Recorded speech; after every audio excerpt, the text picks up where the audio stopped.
We'll guide you through how to create Zapier Zaps, which can automate your tasks and make your life a lot easier. If you find this helpful, consider subscribing and liking the video. First, go to the Zapier website and log into your account. Once you're in, head over to the dashboard and click on the Create Zap button, usually located on the top right corner of the screen. This will open a new page where you can start building your Zap. Now, choose a trigger app.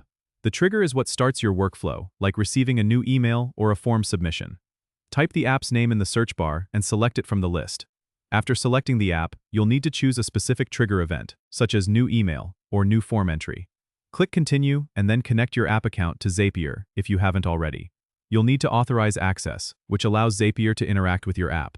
Once connected, set up any specific trigger details, like selecting a particular inbox or folder you want to monitor. Click Test Trigger to ensure Zapier can retrieve data from the app. If the test is successful, click Continue. Now, it's time to set an action. An action is what you want to happen when your Zap is triggered. Choose your action app, again typing in the search bar and selecting from the list.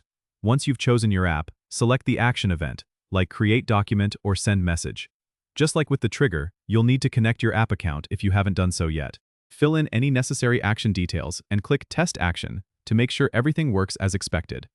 If the test is successful, click Turn on Zap to activate it. Your Zap is now live and will run automatically whenever the trigger event occurs. Don't forget to subscribe and comment if this helped you out.